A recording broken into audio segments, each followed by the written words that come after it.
omukyala gwe bayita Halima Namakula yasobodde okuba ate nga avaayo wiiki eno yennyini gye tumalirizaako bannaffe abayimbi basobola okuba ate nga bafuna computer laptops ez'enjawulo okuva mu bannaffe aba Microfinance Support Center okuba ate nga zibayambako okwekulaakulanya n'okuba ate nga mu tekinologiya beeyongerako okuba ate nga basenvula n'akasente ak'emyoga basobola okuba ate nga bakabawa mu mbeera nga basobola okuba ate nga etambula wano omukyala gwe bayita Halima Namakula yasobola okuba ate nga avayo nategeeza ku mbeera ya UG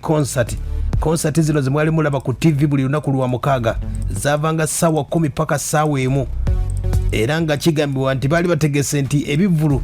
byali zirina kubanga zibeerawo wiiki nga 5 n'okusoba wabula wiiki mukaaga zokka UG concert ebivulu ebyoku TV bwe byasobola okuba ate nga bikomwa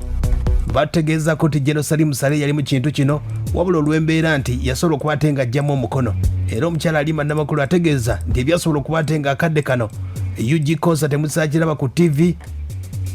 UG concert weyagira kwaliko programu ez'enjawulo eziri ku TV ez'enjawulo kyamuka ali ku BBS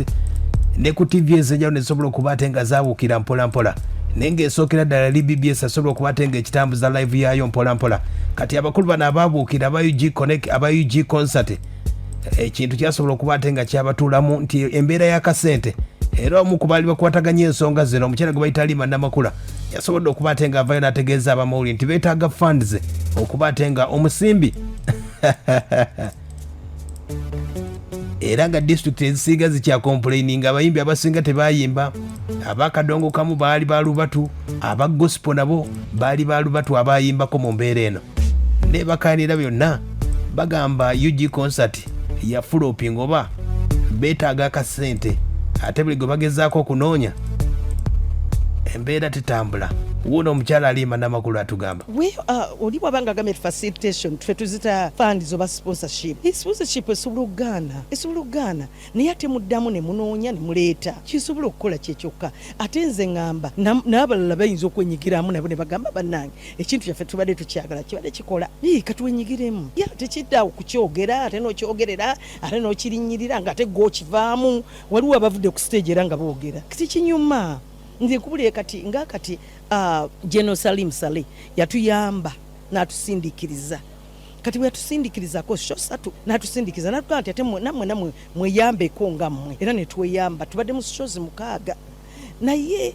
ababa performance be bandikaabye ne bagamba bannange abalala tebanna performinga naye olw'okuba nti Uganda talumirirwa mulala yerumirirwa yekka tafaayo agenda buganza nze kasana maze owulidde whereby omulala nze kati nkyakaba ngamba abaana bange abalala mbakoze ntya aya basi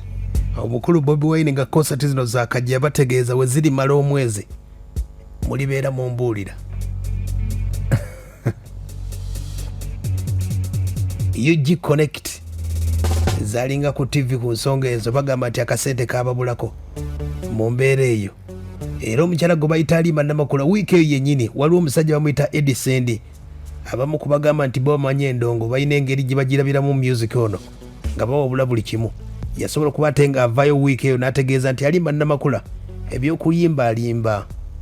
azanyira ku bantu ku mutwe wabula Halima Namakula naye yasobodde okuba ate nga yamubuuliddemu katini ku byasobola okuba ate nga akola Halima Namakula yakuba ekimbeewo Eddy Sendi yagambye nti ono tayimbangako n'emyaka bayetwalaganya Halima ali mu 62 ndoza Sendi naye ali mu 6 myaka nga 10 plus bebakayana twetwale nze kasaba nga nkola sente omanyi kibaluma omanyize nayimba oluyimba kibaduguda kibaluma buli lwempamba kyenali ntegeeza abo kibaluma buli lwempamba ndeka stanzijja nze omanyize kyenkola ngamba nti sijja kufa nyonyonyo ku ddoboozi namala ddoba kwata yamanya atya yamala kuwuliriza nnyimba zange oyo ne muteeka ku lisi yawuliriza nze ndi kubawuliriza owuliriza oba oyagala oba toyagala that is your problem naye okuyimirirawo bannange okuva ku lwe natandika okuyimba 78 up to now nga nawe osobola okumpa interview I'm good ndisinga senga kati bangu bawodda naye ndisinga nga tukyagenda mu maaso n'emboozi omukyalo oyo gwe bayita Halima Namakula omukulu gwe bayita Eddy Sendi yasobodde okuba ate nga avayo n'ategeeza nti omukyalo ono si muyimbi naye kati niyo kutegeeza Halima Namakula yazaalibwa mu myaka gya 6 emyaka gya 6 yazaalibwa nga 1 January era ng'okuyingira ebintu bino eby'okuyimba mama bamuyita Fuwa Namuddu yazaalibwa saidi z'e Kalwerwe yaliko usomero baliyita Mulder Primary School nava olimanya akadde kano baliyita Bat Valley yaliko ku City High era ku myaka 15 lwe yazaalira omwana we omulenzi oyo gwalina gwe bayita MD era nga MD yamuyambako okuproducing ennyimba ezo era nga agamba nti okuyingira ennyimba mutabani we gwe bayita MD yamuzaala alina emyaka 15 ng'akyasoma kwe kubanga yavaamu n'okusoma mpolampola n'ayingira ebya music omukyalo oyo naye nga yatandikira mu gye bayita Black Pearls abagijjukira era nga ne bbawe bamuyitanga Samuel Kiwanuka omukulu oyo naye nga yafa mu myaka gya 9 wekigambibwa okuba nga yafa omukulu oyo naye nga bonna bali bazanyira mu gye bayita Black Pearls bali bazanya mizannyo omukulu we yafa omukyala gwe bayita kwe kuba ate nga agendako ebweru okuba ekyeyo awo nno gye yava okuva n'afuna akasente mpolampola era yali nanyini wa radio bagiyita Beat yasooka okuba nga ye nanyini waayo omukyala gwe bayita Halima Namakula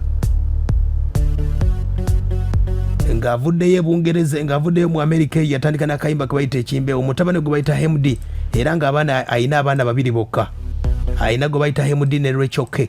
omuyimbi oyo abamutegeera obulungi yazaalibwa mukyala gwe bayita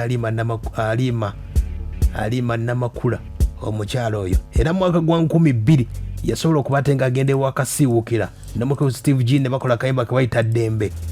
mwaka gwa 2 yena bakola akayimba ne Bebekulu bakayita Sambagala mwaka gwa 2008 yasobola okuba ate ng'ateekawo ekivulu ng'ajaguza emyaka 10 mu ndongo kyali ku katikati n'ekyamusala mwaka gwa 2007 we batandika studio bagiyita No End Entertainment era we yagira wano wagira ne Fire gye bayita Dream Studios we zatandikira mpolampola eyo nno gye bayita No Entertainment obudde omwali mu kiwuuwa mu eyo studio era ng'omukyalo ono Halima Namakulu yaliko mu The Ebonies mu Ebonies yazanyiramu omuzannyo That's Life Mwatu yazanyanga Michelle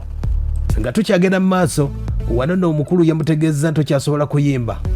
abaana abato bangi basobola okuyimba naye gwe bakuba ekikono omukyala wuuno bakyamwogera ow'ekimbeewo mwatu talimbye twerimbise kale naye tukola ssente naye agende yeerimbika kuba naye waali yeerimbise naye afuniddewa kubanga nze yeerimbise gye neerimbikidde mu kuyimba naye neyeerimbye ali tuyimirize fembi ansinzaaki talina kyansinga yeewaana nze ebyange tebiriako mannya